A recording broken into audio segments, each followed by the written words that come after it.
प्रिय विद्यार्थियों, सादर नमस्कार। मैं दिनेश कुमार भटनागर, शासकीय उच्चतर माध्यमिक विद्यालय उछीर। आज हम कक्षा 10th विषय सामाजिक विज्ञान अध्याय 17 के अति महत्वपूर्ण चैप्टर बैंकों के प्रकारों पर विस्तार पूर्वक बात करेंगे। भारत सहित दुनिया भर में बैंकों के अनेक रूप देखने को मिलते हैं। नंबर 1 वाणिज्यिक एवं व्यापारिक बैंक, नंबर 2 औद्योगिक बैंक, नंबर 3 विदेशी विनिमय बैंक, नंबर 4 कृषि बैंक, राष्ट्रीय कृषि तथा ग्रामीण विकास बैंक जिसे नाबार्ड के नाम से जाना जाता है, नंबर 5 केंद्रीय बैंक, नंबर 6 अंतर्राष्ट्रीय बैंक। अब हम विस्तार पूर्वक बैंकों के विभिन्न प्रकारों के बारे में चर्चा करेंगे। सबसे पहले बात करते हैं वाणिज्यिक या व्यापारिक बैंकों के बारे में। व्यापारिक बैंक अथवा वाणिज्यिक बैंक वे बैंक होते हैं जो व्यापारिक उद्देश्यों के लिए अल्पकालीन ऋणों की व्यवस्था करते हैं। यह बैंक जनता की जमाओं को स्वीकार करने तथा उन्हें ऋण देने के अलावा बैंकिंग संबंधी अन्य कार्य भी करते हैं। वर्ष 1969 में बैंकों के राष्ट्रीयकरण के पश्चात वाणिज्य बैंकों के कार्यों में महत्वपूर्ण परिवर्तन हुआ है। अब वाणिज्यिक बैंक कृषि विकास एवं लघु उद्योगों के विकास एवं विस्तार के लिए मध्यकालीन एवं दीर्घकालीन ऋण भी प्रदान करते हैं।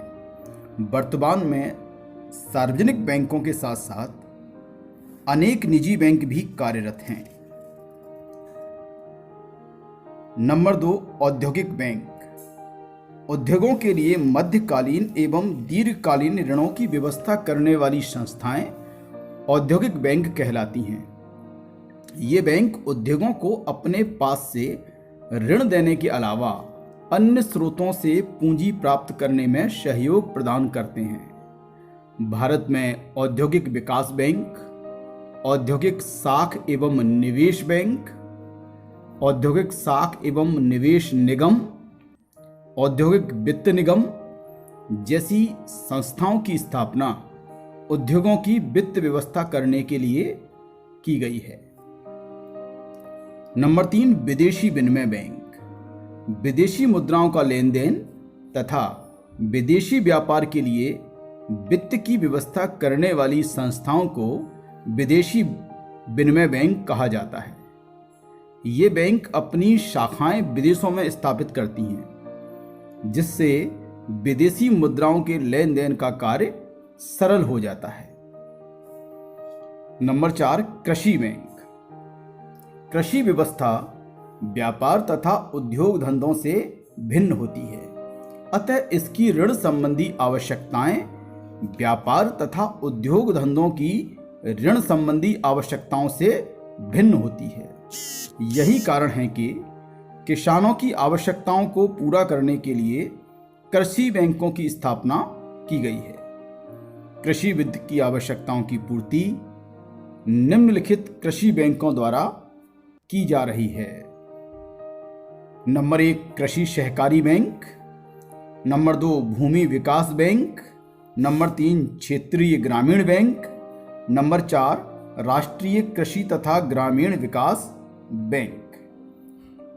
राष्ट्रीय कृषि एवं ग्रामीण बैंक की स्थापना कृषि विकास हेतु ऋण उपलब्ध कराने के उद्देश्य से 12 जुलाई 1982 को की गई थी। इसे संक्षेप में नाबार्ड कहते हैं। यह ग्रामीण ऋण ढांचा में एक शीर्ष संस्था के रूप में कार्य करती है। यह संस्था अनेक वित्तीय संस्थाओं जैसे राज्य भूमि विकास बैंक, राज्य सहकारी बैंक, वाणिज्यिक बैंक तथा क्षेत्रीय ग्रामीण बैंक को पुनर्वित्त की सुविधाएं प्रदान करती है। यह बैंक अपनी ऋण संबंधी आवश्यकताओं की पूर्ति के लिए भारत सरकार, विश्व बैंक तथा अन्य संस्थाओं से धन प्राप्त करती है। नंबर 5, केंद्रीय बैंक। केंद्रीय बैंक किसी भी देश की बैंकिंग प्रणाली की शीर्ष संस्था होती है। भारत का केंद्रीय bank reserve bank of India के नाम से जाना जाता है। इस बैंक का जनता से कोई सीधा संबंध नहीं होता। देश की मुद्रा छापने का कार्य इसी बैंक द्वारा किया जाता है। यह बैंक सरकार की बैंकर होती है। सरकार के सभी प्रकार के खातों का हिसाब रखती है तथा आवश्यकता पड़ने पर सरकार को ऋण भी देती है। इसलिए इसे बैंकों का बैंक कहते हैं। देश के सभी बैंकों को अपनी जमाओं का एक निश्चित भाग इसके पास रखना पड़ता है। आवश्यकता पड़ने पर यह बैंक अन्य बैंकों को ऋण भी देती है। यह देश में मुद्रा एवं साख की मात्रा पर नियंत्रण रखती है। अन्य सभी बैंकों को इसके आदेशों तथा नीतियों का पालन करना पड़ता है। भारत के केंद्रीय बैंक को रिजर्व बैंक ऑफ इंडिया के नाम से जाना जाता है। नंबर 6, अंतर्राष्ट्रीय बैंक। अंतर्राष्ट्रीय बैंकों के अंतर्गत उन बैंकों को शामिल किया जाता है जिनकी स्थापना अंतर्राष्ट्रीय आर्थिक समस्याओं को हल करने तथा सदस्य राष्ट्रों को आर्थिक सहायता प्रदान करने के लिए की गई है। इस दिशा में 1945 में 2 संस्थाओं, नंबर 1 विश्व बैंक, नंबर 2 अंतर्राष्ट्रीय मुद्रा कोष की स्थापना की गई थी। अंतर्राष्ट्रीय मुद्रा कोष को हम इंटरनेशनल मॉनेटरी फंड के नाम से भी जानते हैं।